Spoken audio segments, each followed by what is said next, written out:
নমস্কার বন্ধুরা, পতিত পাবন হরি চ্যানেলে আপনাদের সবাইকে স্বাগত। আজ শোনাব সত্যজিৎ রায়ের সুন্দর একটি গল্প, অপদার্থ। চ্যানেলে নতুন হয়ে থাকলে অবশ্যই সাবস্ক্রাইব করবেন এবং ভিডিওটি ভালো লাগলে লাইক, কমেন্ট, শেয়ার করতে ভুলবেন না। শুরু করছি আজকের ভিডিও। অপদার্থ কথাটা অনেক লোক সম্বন্ধে অনেক সময় ব্যবহার করা হয়ে থাকে। যেমন আমাদের চাকর নবকেষ্ট, নব তুই একটা অপদার্থ। এই কথাটা ছেলেবেলায় মার মুখে অনেকবার শুনেছি। নব কিন্তু কাজ ভালোই করত। দোষের মধ্যে সে ছিল বেজায় ঘুম কাতুরে।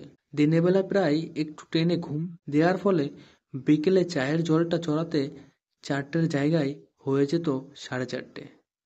কাজেই মা যে তাকে অপবাদটা দিতেন সেটা ছিল রাগের কথা। কিন্তু সেজ কাকার বেলায় অপদার্থ কথাটা যেরকমই লাগসই ছিল সেই রকমই আর কারুর বেলায় হয়েছে বলে আমার জানা নেই। সেজ কাকা মানে যার ভালো নাম ক্ষেত্রমোহন সেন, ডাকনাম খেতু। বাবারা ছিলেন 5 ভাই, বাবাই বড়, তারপর মেজ, সেজ, সোনা আর ছোট। 5-এর মধ্যে সেজ বাদে আর সকলেই জীবনে প্রতিষ্ঠা লাভ করেছিলেন। বাবা ছিলেন নামকরা উকিল, মেজ সম্মানিত অধ্যাপক, সংস্কৃত আর ইতিহাসে ডবল MA, সোনা ব্যবসা করে কলকাতায় 3খানা বাড়ি তুলেছিলেন, আর ছোট কালুয়াতি গানে বড় বড় মুসলমান ওস্তাদের বাহবা আর 36টা সোনার উপর মেডেল পেয়েছিলেন ধনী সমজদারদের কাছে থেকে। আর সেজ কাকা, তাকে নিয়ে এই গল্প, তাই তার কথাটা এক কথায় বলা যাবে না। সেজ কাকার জন্মের মুহূর্তে নাকি ভূমিকম্প হয়েছিল। অনেকের মতে সেই কারণেই নাকি তার ঘিলুতে জট পাকিয়ে যায়, তাই তার এই দশা। হাম আর চিকন পক্স একবার না একবার প্রায় সব শিশুদেরই হয়। সেজ কাকার এই দুটোই তো হয়েই ছিল, সেই সঙ্গে কোনো না কোনো সময় হয়েছিল হুপিং কাশি, ডিপথিরিয়া, ডেঙ্গু, একজিমা, আসল বসন্ত। শিশু বয়সে 7বার কাঁদতে কাঁদতে হেঁচকে উঠে নীল হয়ে সেজ কাকা অজ্ঞান হয়ে গিয়েছিল। 7 বছরে সেজ কাকার তোতলামো দেখা দেয়। 9:30 পেয়ারা গাছ থেকে পড়ার সঙ্গে সঙ্গে সে তোতলামো সেরে যায়। এই পতনের ফলে সেজ কাকার গোড়ালি ভেঙে যায়। ডাক্তার বিশ্বাস সেটাকে ঠিকমতো জোড়া দিতে না পারায় সেজ কাকাকে সামান্য খুঁড়িয়ে হাঁটতে হতো। এই খোঁড়ানোর জন্য তার আর খেলাধুলা করা সম্ভব হয়নি। হাতের টিপের অভাবে ক্যারাম আর মাথা খেলে না বলে তাস পাশাও হয়নি। সেজ কাকা স্কুলে ভর্তি হয়েছিলেন ঠিকই, কিন্তু পরপর 3বার FA পরীক্ষায় ফেল হওয়ার পর ওর বাবা মানে আমার ঠাকুরদাদা নিজেই ওর পড়াশোনা বন্ধ করে দেন। বলেন, খেতু, তুই যখন একেবারেই অপদার্থ তখন তোর এডুকেশনের পেছনে খরচ করা মানে টাকা জলে দেওয়া, তবে গলগ্রহ হয়ে থাকতে দেওয়া তো চলে না। তুই আজ থেকে ভোম্বলের সঙ্গে বাজার যাবি, শাকসবজি, মাছ, মাংস চিনে নিবি। তারপর থেকে সংসারের বাজারটা তুইই করবি। ভোম্বল কাকা হলেন বাবার এক দুঃসম্পর্কের ভাই, আমাদের বাড়ি থেকেই পড়াশোনা করেছেন, মানুষ হয়েছেন। সেজ কাকা বেশ কিছুদিন বাজারে গেলেন ভোম্বল কাকার সঙ্গে। তারপর একদিন সেদিন বাড়িতে লোক খাবে। ঠাকুরদা সেজ কাকার পকেটে 2টো 10 টাকার নোট গুঁজে দিয়ে বললেন, দেখি তুই কেমন জিনিসপত্তর চিনেছিস, আজ বাজারের ভার তোর উপর। সেজ কাকাকে দিয়ে বাজার আর হলো না, কারণ কাকার পাঞ্জাবির পকেটে ফুটো। নোট 2খানা বাজারে পৌঁছানোর আগে পথে কোথায় গলে পড়েছে। এরপর থেকে কে আর কাকাকে ট্রাস্ট করবে। আমার প্রথম স্মৃতিতে সেজ কাকার বয়স 33 আর আমার 3। কালী পুজোর দিন সন্ধ্যাবেলা। ঘটনাটা মনে আছে কেন সেটা আরেকটু বললেই বোঝা যাবে। সেজ কাকা বারান্দার মেঝেতে হামাগুড়ি দিচ্ছেন। আর আমি তার পিঠে চড়ে ঘোড়া ঘোড়া খেলছি। পাশের বাড়ি থেকে হঠাৎ একটা জ্বলন্ত উড়নতুবড়ি এসে বারান্দায় তক্তপোশের উপর পড়তেই সর্বনাশ বলে সেজকাকা সটান উঠে দাঁড়ালেন। তার ফলে আমি পিঠ থেকে ছিটকে পড়লাম সান বাঁধানো মেঝেতে, আর সঙ্গে সঙ্গে মাথা ফেটে রক্তারক্তি কাণ্ড। সেদিন অবশ্য সেজকাকাকে ভয়ঙ্কর সব কথা শুনতে হয়েছিল বাড়ির প্রায় সকলের কাছ থেকেই। আমার কিন্তু একটু দুঃখ হয়েছিল কাকার জন্য। কেউ তাকে গ্রাহ্য করে না, এমনকি মানুষের মধ্যেই ধরে না। তাই বয়সের সঙ্গে সঙ্গে আমার কাকার উপর একটা মায়া পড়ে গিয়েছিল। মাঝারি হাইট, মাঝারি রং, মুখে সবসময় একটা খুশি আর দুঃখ মেশানো ভাব। মনে হতো সব মানুষেরই বুদ্ধি হবে, সব মানুষই করিতকর্ম হবে। আর কি মানে, শহর ভর্তি এত লোকের মধ্যে একটা লোক যদি সেজকাকার মতো হয় তাতে দোষ কি? আমি তাই ফাঁক পেলেই তার একতলার কোণের ঘরটা গিয়ে সেজকাকার সঙ্গে বসে গল্প করতাম। একদিন গিয়েই এটা বুঝেছিলাম যে সেজকাকাকে গল্প বলতে বলে কোনো লাভ নেই, কারণ তার কোনো গল্প শেষ পর্যন্ত মনে থাকে না। তারপর কি হলো সেজকাকা? তারপর তারপর দাঁড়া, তারপর তারপর তারপর গলার স্বর তারপর তারপর বলতে বলতে ক্রমে দম ফুরানো হারমোনিয়ামের মতো ক্ষীণ হয়ে আসে। সেজকাকা গল্প শুনে গুনগুন বেসুরো গানে চলে যান। শেষটায় গানও ফুরিয়ে গিয়ে কাকার মাথাটা ঘুমে টলতে থাকে।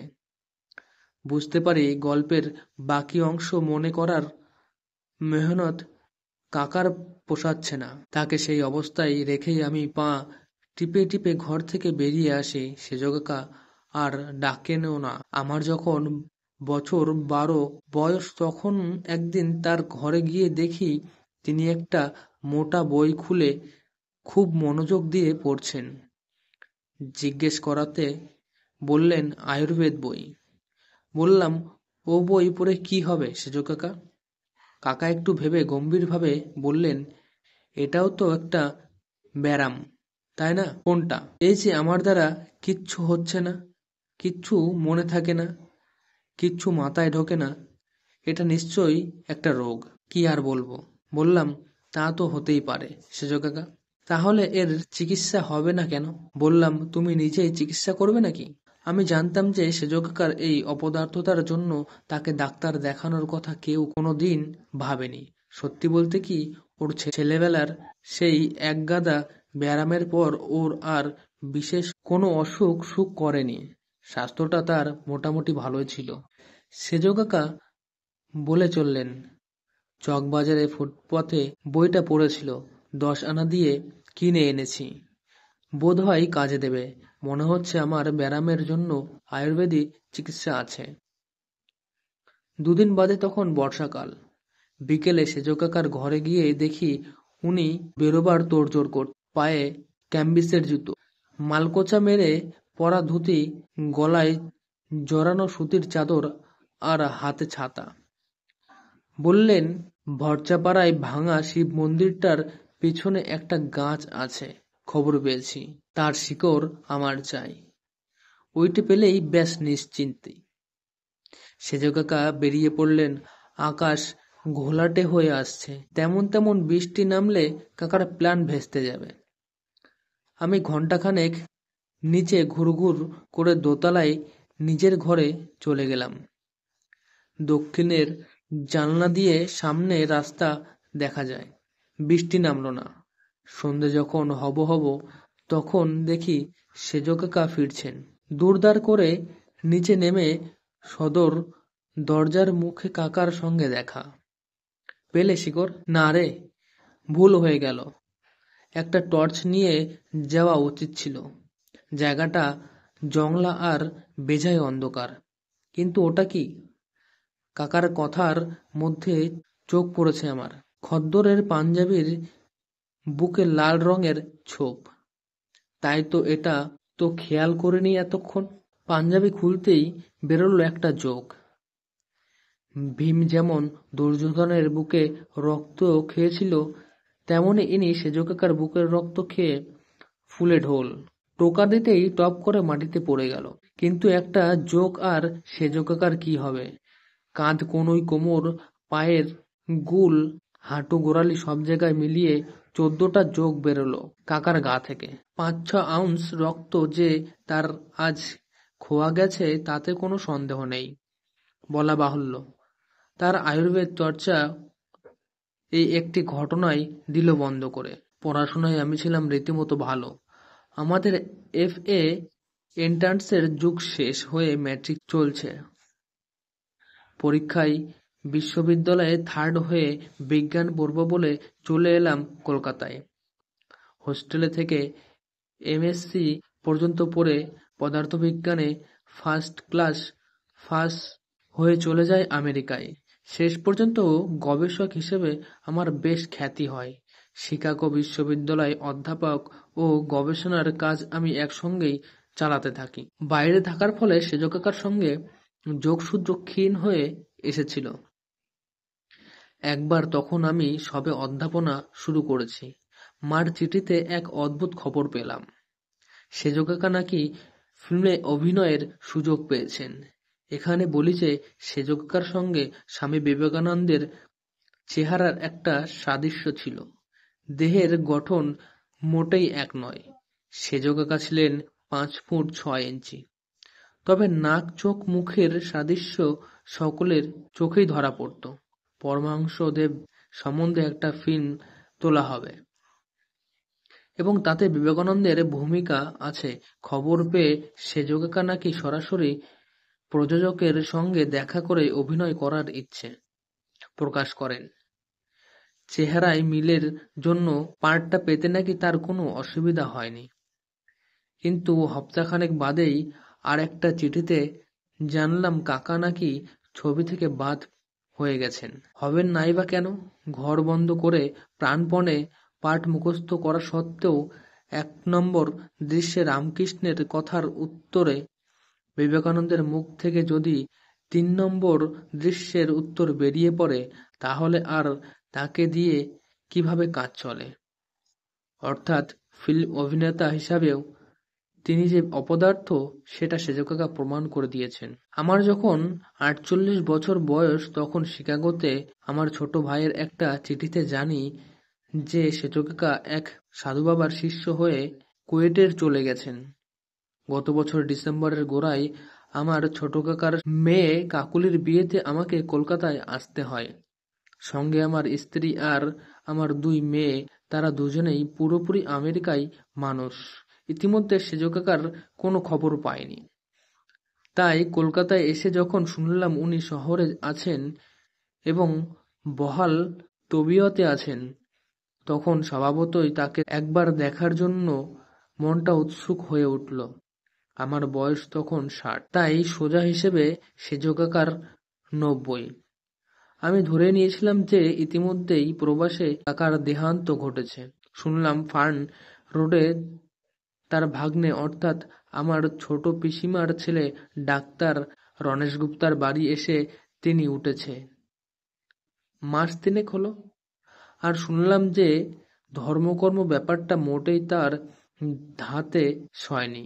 10 বছরের ইডলি ধোসায় অভ্যাস হয়নি।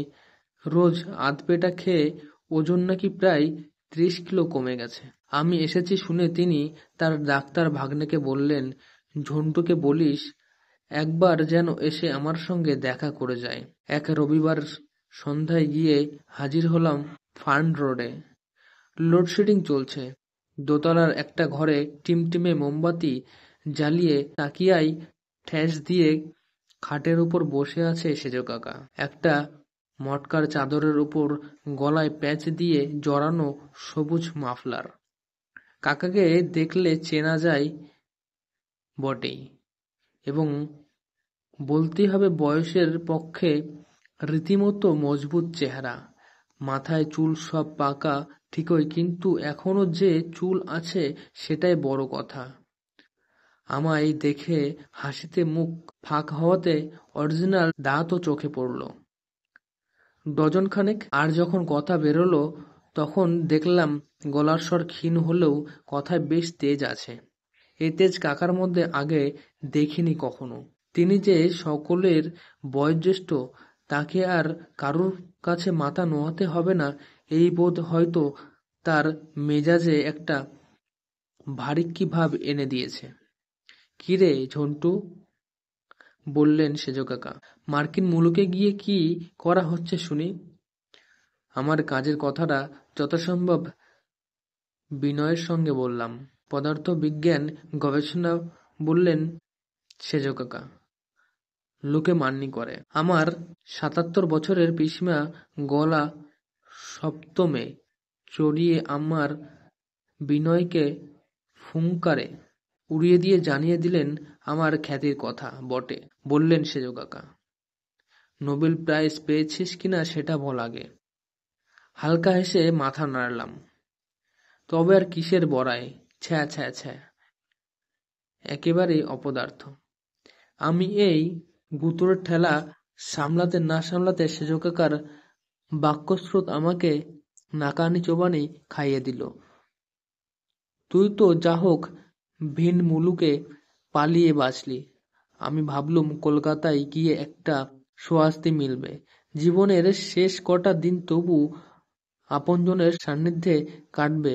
তা এসব কি হচ্ছে বলতো? শকুনির ঠোকরে তো হাড় পাজরা বার করে দিয়েছে শহরটার।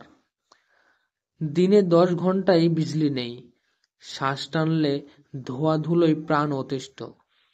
জিনিসপত্তরের যা দর, উদরের স্বাদ মিটিয়ে ভালোমন্দ যে একটু খাবো তারও জো নেই। দূর দূর দূর, অপদার্থ অপদার্থ। সেদিন বুঝলাম যে সেজ কাকার উপরে থেকে আমরা কোনো টানটা এখনো যায়নি। কারণ তার কথাগুলো শুনে আমার মনটা প্রসন্ন হয়ে উঠল। মনে হলো আমার বোধহয় একদিন ভুল করে এসেছি, উল্টো ভেবে এসেছি। আসলে কাকা দিব্যি সুস্থ স্বাভাবিক মানুষ। আমরা শুদ্ধ দুনিয়াটাই অপদার্থ। কিন্তু কথাটা যে ঠিক নয় সেটা সেজ কাকাই প্রমাণ করে দিলেন কয়েকদিনের মধ্যে। এক সকালে ছোট পিসিমার বাড়ি থেকে ফোন এলো যে সেজ কাকা ভোররাতে ইহলোক ত্যাগ করে চলে গেছেন। আর যাওয়ার দিনটাও মোক্ষম বেঁচেছেন কাকা। কারণ সেদিন সন্ধ্যায় গোধূলি লগ্নে আমার ভাগ্নির বিয়ে। তো বন্ধুরা, ভালো লাগলে অবশ্যই লাইক কমেন্ট শেয়ার করতে ভুলবেন না এবং চ্যানেলে নতুন হয়ে থাকলে সাবস্ক্রাইব করবেন। ধন্যবাদ।